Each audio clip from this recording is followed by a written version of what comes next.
being here. I thought we would just start with a spitball, whatever comes to mind. Low sex drive. Nothing. Exactly. Hi there, lovers and friends. So I kept that bit of silence in the video because I felt like it was perfectly telling of what it's like to go through low sex drive, since people don't talk about it in fear of being judged. And hopefully with that video, we can help to change the culture. About 1 in 10 women in the US has hypoactive sexual desire disorder. That's millions of women, some in their 20s, who need solutions, need advice, but above all else, need to be heard. And with that in mind, I invited 5 very brave, incredible individuals to the table to discuss low sex drive, including HSDD, which is low sex drive that a woman finds frustrating. So I want to introduce you to Sam, Lulu, Sky, Brooke, and Alana. And in the spirit of sharing their truth for some of these women for the very first time, I decided to ask that question again. So tell us candidly, what is it like to go through low sex drive? Low energy. Low energy. Lack of self-confidence. Yeah, that's a good one. Disappointing. Pressure comes to mind. Less ways to connect. Losing your sexual identity. Oh, wow. Yeah. There's a word, satya, and it means the truth, the reality of what we are and what we're feeling.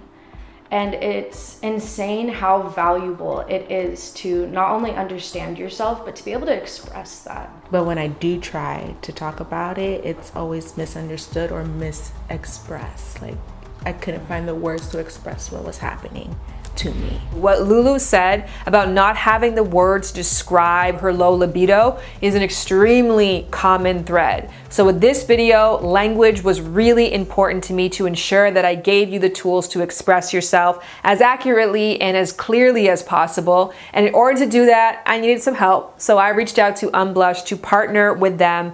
Unblush is a space where women who are frustrated with their low sex drive can go for resources, tools, advice, and community. Unblush helps women who are frustrated with their low sex drive to find support. Plus, they have a ton of resources on their site, including real stories, FAQs, and articles, so that women who are struggling with HSDD can turn their distress into a strength. They are experts in this space, and unblush.com has been a massive resource for me when it comes to my own research into HSDD. And if you're sitting there thinking, well, what exactly is HSDD? Don't worry, you are right on schedule. Hit the lights! Hypoactive Sexual Desire Disorder, or HSDD for short, is a common treatable medical condition characterized by ongoing, frustrating, low sexual desire. It has been recognized by the medical community for decades. HSDD is the most common sexual dysfunction in women and affects about 1 in 10 in the US, some as young as 20. HSDD is believed to be an imbalance of chemicals in the brain that control sexual desire. It is also associated with negative emotional states, including frustration, hopelessness, anger, poor self-esteem, and loss of femininity. Myself and Unblush want us all to live in a world where HSDD and frustrating low sex drive is not taboo or embarrassing, but instead, widely understood, and above all else, discussed with empathy and action, especially since HSDD can be treated. Welcome back. Now that you know the basics, let's dive back into the women's stories. I asked each of them to describe their personal experience with low sex drive.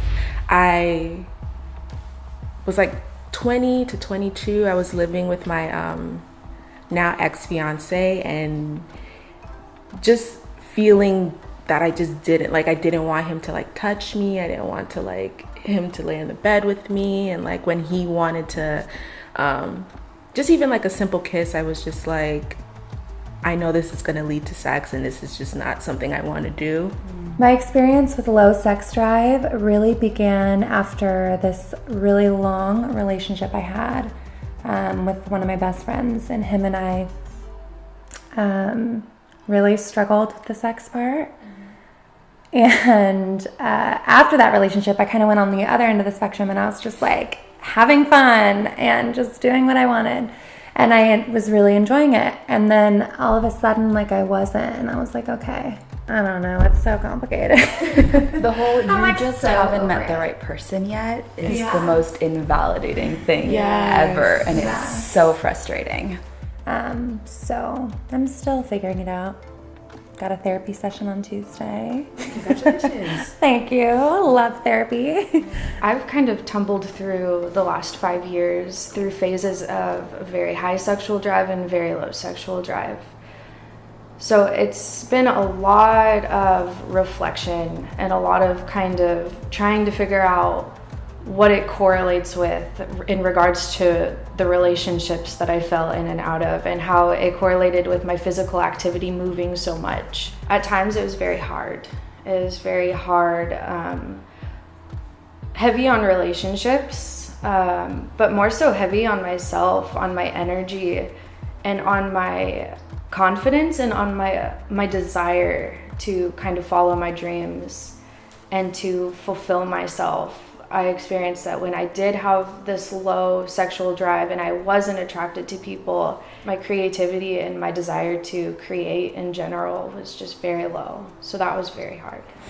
I was in a committed relationship with a woman, and I fell into a depression and ended up taking an antidepressant that really just, so my sex drive is already limited, but even with her, I didn't want her to do anything to me at that point. I would be totally fine pleasing her, but didn't want her to touch me. And so that was a weird point of tension in the relationship. Even just as a kid, maybe 12, 13 years old, when all my friends in school were like, oh my God, this guy's so hot, or like crushing on this guy and whatnot. Like, what does that even mean? Like, it took several years till I found the label asexual and was able to kind of find other people who were like me. It's important to note that there's a difference between HSDD and low sex drive or asexuality. The main one being that HSDD is characterized by a frustration with the lack of sex drive and a desire to see an increase. Whereas in Sam, for example, who identifies as asexual, is not looking for a solution. Instead, she accepts her lack of drive as a part of her intimate truth, or as Sky would call it, her satya. However, for people who are frustrated by the lack of drive, one of the more frustrating things on top of that is those who believe that the solution is as easy as just changing your mindset. I had an experience where, because you kind of brought this up into my head, where I was like, okay, just do it. Just put it in your mind and just go and just initiate this sex. And my body just started malfunctioning. It was very dry down there. Things started making sounds, things started hurting, and it was just I can't think myself into it. Because I had a moment where I was like, okay, I could just, think about it and it's just gonna happen. Mm-hmm. And it was that moment was the worst experience I ever had with my partner at the time. Now, you may have noticed that Lulu mentioned dryness or other malfunctions when she tried to initiate sex. Now, those are really important pieces of her sexual desire puzzle. So when you talk to your doctor, make sure you mention everything that you're experiencing so that your doctor has all of the information they need to properly help you.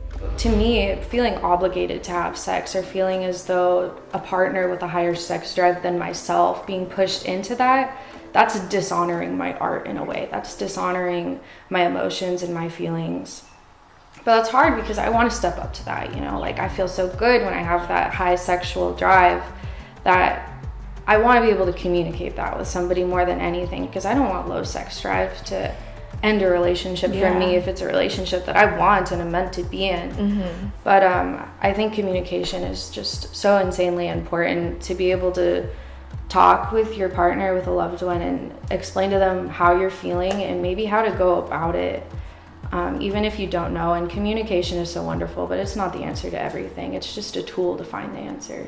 And that's another, I think that you had a light bulb just in my head. I think that's another reason why I don't connect with people like that, is because I did try to communicate, and every time I would try to communicate with him, it was well, you just needed this, and then it was just a quick shutdown. Was on you. Yeah, so I was just aren't we in this together? Just like Lulu did, a lot of people do try to go to their partners for support, but because there is a lack of public awareness of this dysfunction, when partners hear, hey, I just don't have the desire I used to, they can interpret that as, I don't have the desire for you that I used to. And for many, that couldn't be any further from the truth. HSDD impacts more than someone's drive with just their partner. It also extends into other areas like not having sporadic sexual thoughts or desires at all, not responding to erotic materials, and finally, not having a drive to masturbate. I would say when my sexual drive was normal, I would do that fairly regularly, like a few times a week. It would help me go to sleep sometimes because, climaxing makes you tired. And experiencing low sex drive, I don't really have I don't have the urge to do that. It's really like a last resort thing. Like if I can't sleep, that maybe happens like once a month. So yeah, it's just not there. Like the desire is just not there. So across the board. Across the board, yeah, even with myself. So in that way, that's why I was like, I should see a doctor about this, because in that way, I'm like, that's not normal for me. It was the same way. I was like going through the mechanisms in my head, and it just felt so disconnected that I was like, I'm not doing this. Like, I mean, I got like rivers and everything was flowing, but it was just like, I don't feel anything. If you want to masturbate, and you do, that's a form of self-love and self-care. But if you intend to masturbate with the intention of heightening your sex drive, it's never worked out that direction for me. HSDD is not a choice, it's a sexual dysfunction, kind of like erectile dysfunction. As a matter of fact, a lot of HSDD treatments are referred to as the female Viagra. And on one hand, that's helpful because it helps people understand that HSDD often requires medical treatment. On the other hand, it causes a lot of confusion about what the difference actually is. So I'm gonna break it down for you.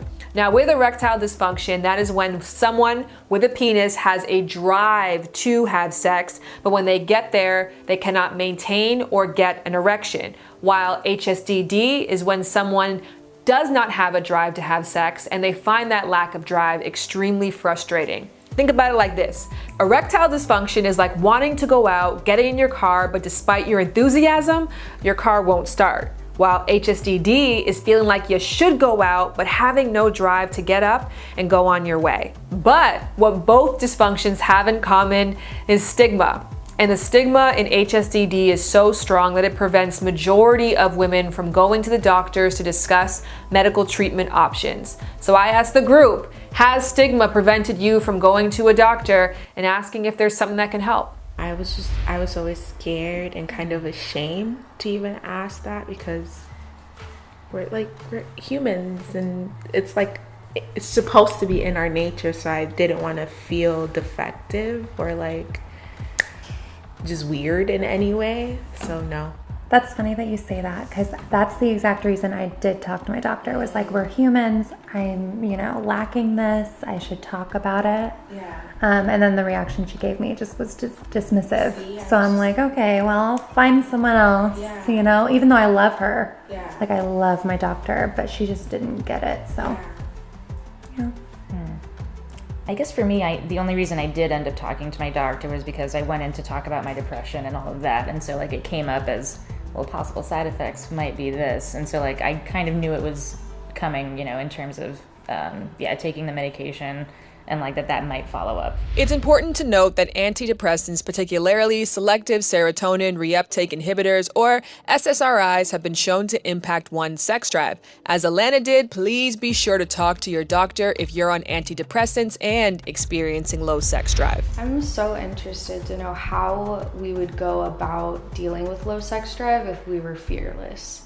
Like, caution and safety considered, but if we weren't afraid to talk to our friends about it, if we weren't afraid to talk to our partners, if we weren't afraid to ask our doctor or to try new things, I really am curious, what that would look like.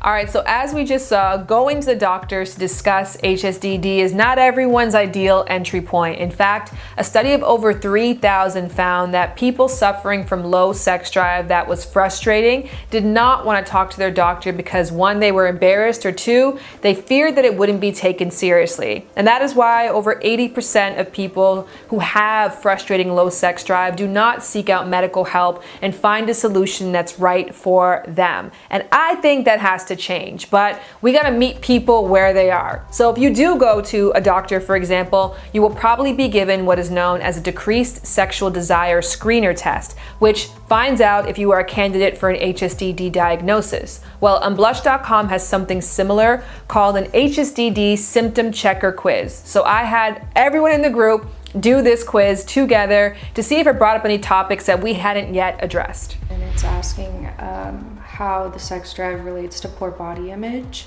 And I would say that it does, but I'm not quite sure which direction that flows. It may be both. Definitely when I'm having problems with body image, I definitely feel lower sexual drive. I'm not so sure low sex drive makes me feel any discomfort with my body though.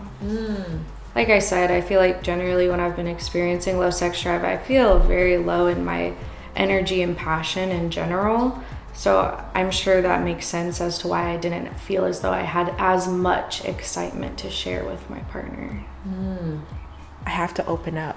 Yeah. Like I have to get deep. It takes And am I ready to get deep? Yeah, part of that's your responsibility. Is Yeah. like being open and, you know. Like recognizing that you're afraid of it or it's scary and uncomfortable and then doing it anyway, assuming it's a safe place to do so or a safe relationship to do so. But the practice really makes such a difference because the more you do it, the more you have that conversation with different people, the easier it gets and the more you start to learn, again, your own inner languaging of how to express. I have one that says we're not connecting as much. And I think this is a really interesting question because personally throughout the 2 relationships that I did experience low sex drive, I definitely experienced a lack of wanting to connect in ways other than just through sex. I've found like myself within a lack of passion. I'm comfortable opening up and talking. I just think it's just after receiving someone's reaction to what I'm saying, it makes me discouraged. And it's not always going to go great, but I think that you'll find something valuable out of it. I love to ask, because I know even Sam, this is for you being here, is you putting yourself in a situation that was very uncomfortable. I would like to check in with you guys. How did today go for you? How do you feel?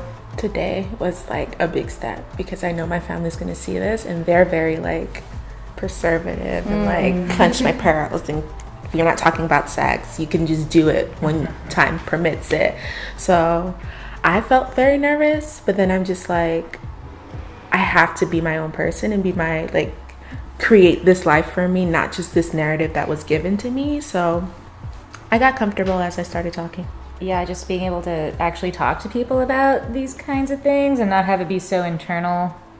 That's been cool because I haven't really talked to anybody about a lot of these things. And I want to be a part of this. Like I want to be a part of a revolution of people that feel much more comfortable talking about these kind of taboo things because I think it's so beneficial. And I feel a lot better after talking and hearing about everybody's experiences. And I really wish this kind of safe space upon people who needed it.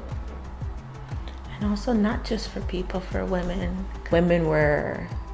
We were taught to be ladies. Like we can't talk about sex or we can't like explore that part of ourselves openly. And I feel like I've known that I was different from my aunts and my cousins for a while, but I just couldn't like pinpoint like what was really different about me. And now I know that there's a lot of things different about me. And finally, the question that I like to end all group discussions with: if you were to give advice to your former self about how to manage your frustrating low sex drive, what would you say? I always say to myself, it's okay not to know everything. What you know, and what you don't, you will learn. I would say there's nothing wrong with you per se. You're valid. You are valid. Yes. Yeah, like there is no normal in terms of sex and sexuality, and like I'm still struggling with feeling abnormal sometimes, but like I would just say, like, just know there's nothing wrong. Yeah, don't per be se. ashamed. There's so much more pleasure that I can receive in my body that isn't inherently sexual.